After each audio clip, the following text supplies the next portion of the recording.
గౌరవ ఎమ్మెల్యేలందరికీ కూడా ఈ స్థాయి సంఘం సంబంధించి అందరినీ కూడా వాళ్ళకి ఇవ్వడం జరిగింది. ముఖ్యంగా స్థాయి సంఘం గారు శ్రీమతి ప్రియ విజయ గారు ఉంటారు. అట్లాగే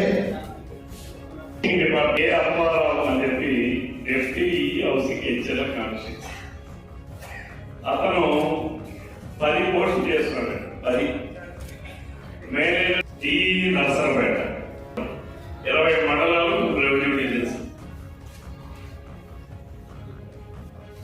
ఎక్కడా కూడా అసలు ప్రమోషన్లో జరిగినటువంటి అన్యాయం ఇది.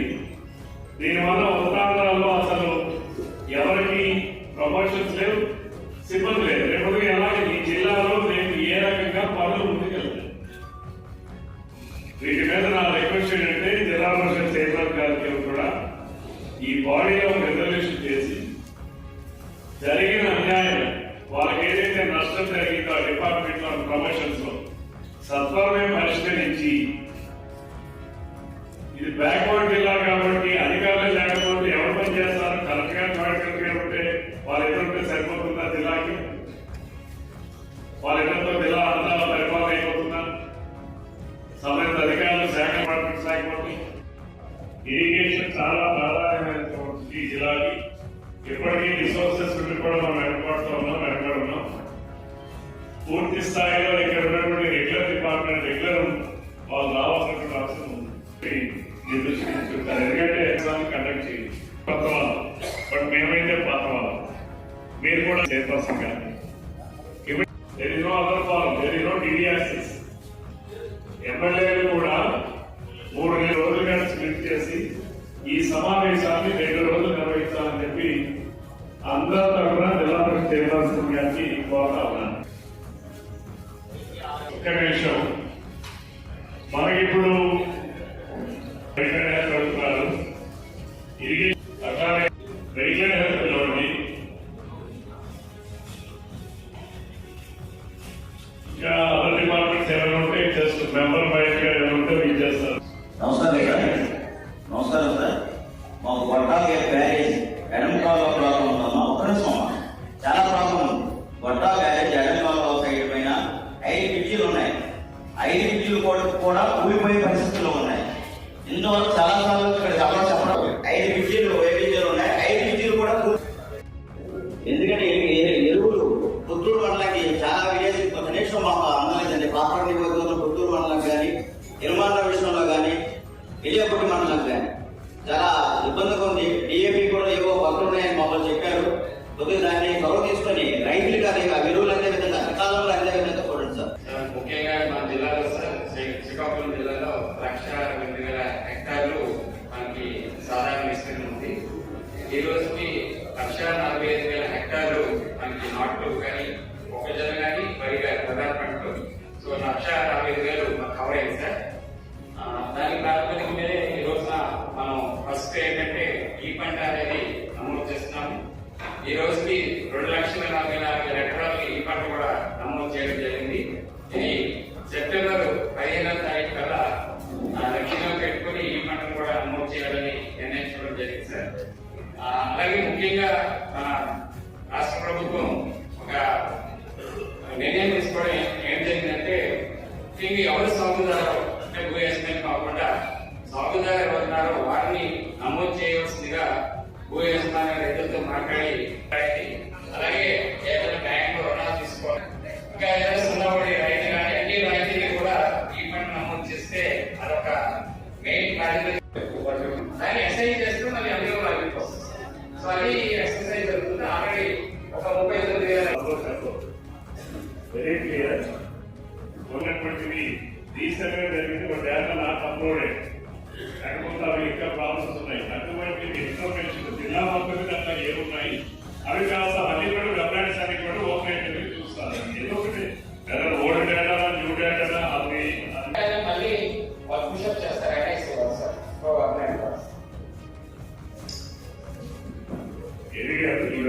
ఉన్నాం. ఇక్కడ మీరు మాట్లాడేటటువంటిది మీ ప్రాక్టికల్.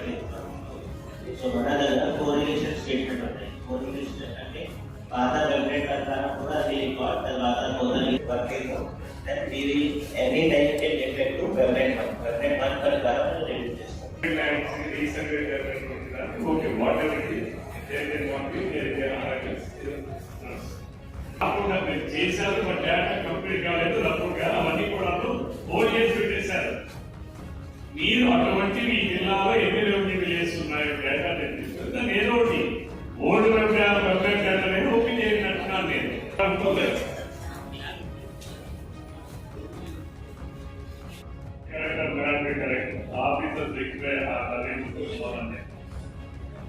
ఎక్కడా కూడా బోత్ మంచిదారని నా కావాలని కదా, ఎక్కడ ఓపెన్స్ కావాలని కావచ్చు, మెయింటెనెన్స్ ఆఫ్ కెనాల్ సిస్టమ్ ఎక్కడ లేదు.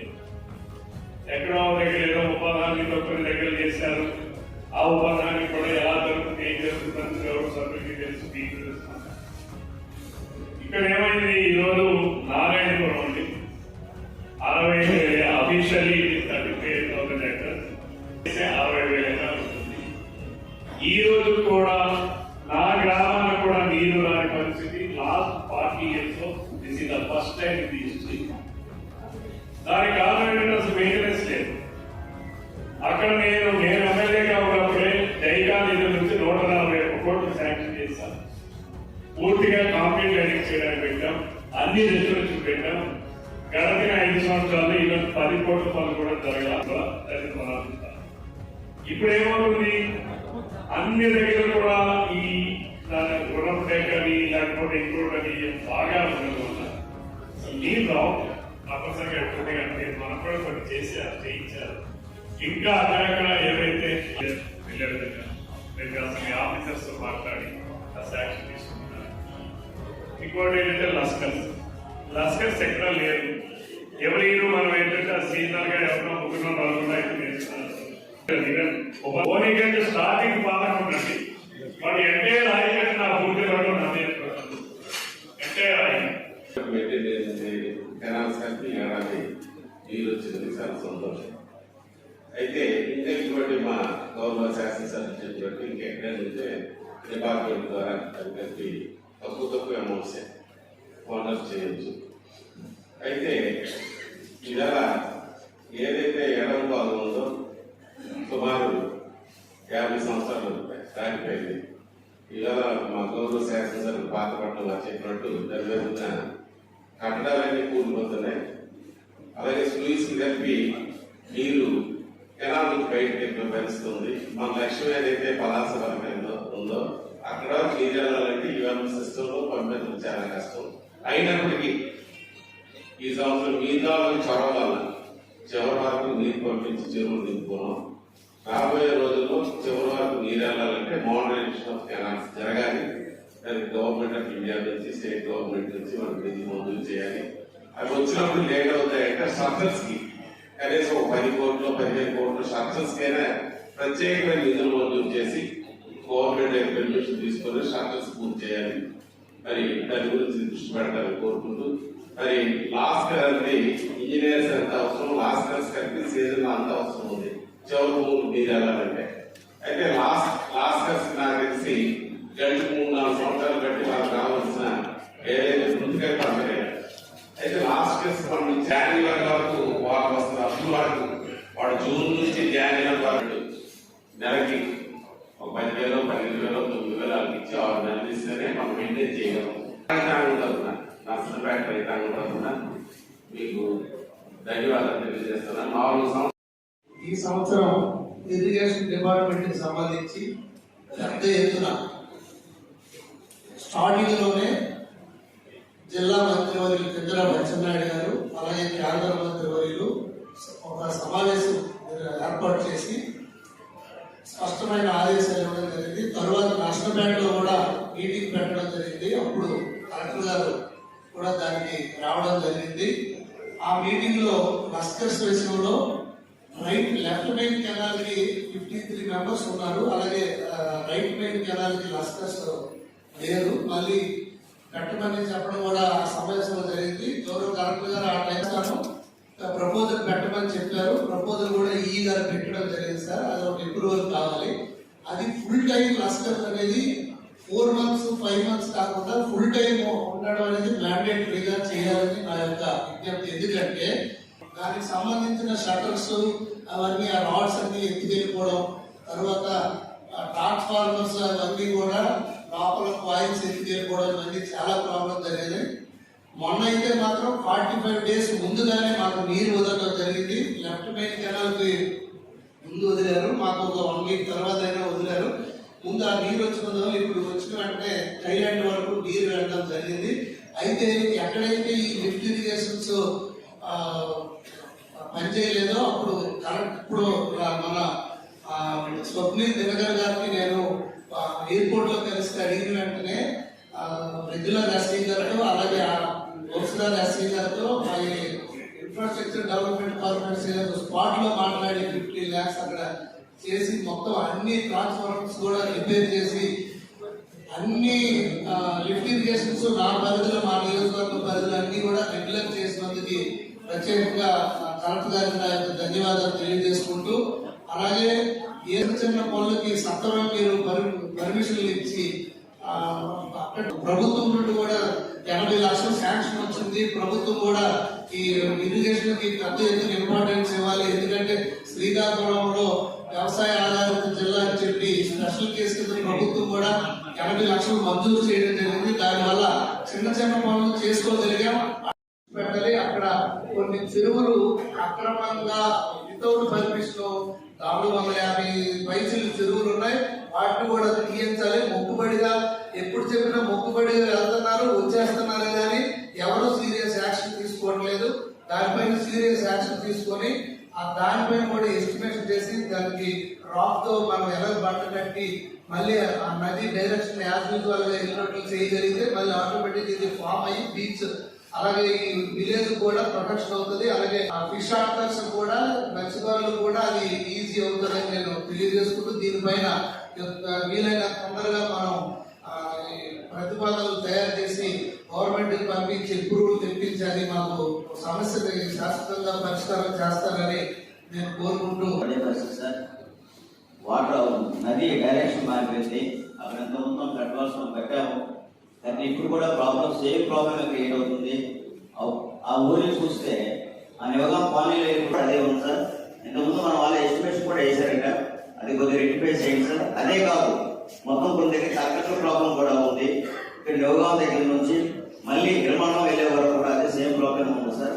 దాన్ని కూడా కొద్దిగా రెక్టిఫై చేయండి సార్. నాలుగు బిడ్డలు అనుకుంటున్నాను. 4 బిడ్డలు కూడా సేమ్ ప్రాబ్లం సార్. కూలిపోయే స్థితిలో ఉన్నాయి. మనం నేను కూడా వెళ్ళాను సార్, చూశాను.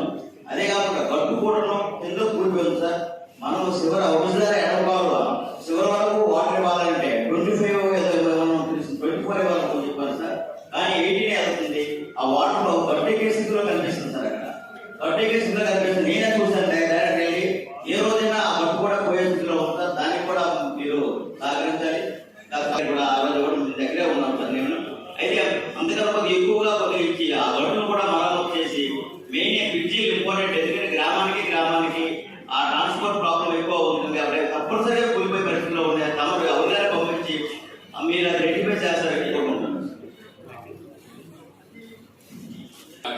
మండలంలో ప్రాజెక్టు కన్స్ట్రక్షన్ డివిజన్ లో 4 సబ్ డివిజన్లు ఉన్నాయి సార్. ఆ 4 సబ్ డివిజన్ కార్యాలయాలు అయితే తిరుమండలంలోనే ఉన్నాయి కానీ 3 సబ్ డివిజన్లో ఎంప్లాయీస్ మాత్రం తిరుమండలం విధులుగా సపరేట్ రైటింగ్ అది కూడా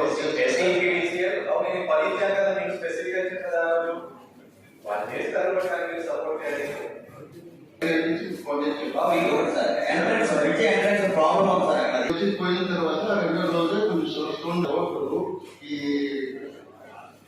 R&D పద్ధతిలో కూడా ఇంక్లూడ్ అయింది సార్. అప్పుడు ఉండలేదు కాంట్రాక్ట్ ఆపాడంట. అది వేసేటప్పుడు అది కూడా చూస్తామని వర్క్ నుంచి వెళ్ళేటప్పుడు సార్ ఎంట్రన్స్ మన ఆర్చీవ్ తర్వాత ఎంట్రన్స్ లో ఇంపార్టెంట్ అది చేస్తా ఉన్నాం సార్. లేదంటే నాకు ఎమ్మెల్యే గారికి కూడా పరిస్థితి ఎలా ఉంది మీరు చెప్పిన పట్టుకోలేదని చెప్తున్నారు అక్కడ. అది R&D లో ఉందో అని చేస్తామన్నా. లేదంటే మాకు ఎస్టిమేట్ వేసాను చేస్తున్నాము. వాళ్ళు చేస్తాం లేదంటే నవంబర్లోనే గూగుల్ కోల్పోయి చాలా ఇబ్బంది పడుతున్నారండి. అది బహుశా ఈ గారు అది సభలో సభ్యులకి అందించాలని కోరుతున్నాను సార్. అది ఒకసారి వంశాలి గారికి ఏంటి సమస్య ఏంటి, ఎందుకు వరకు అనేది పరిస్థితి చేయాలి.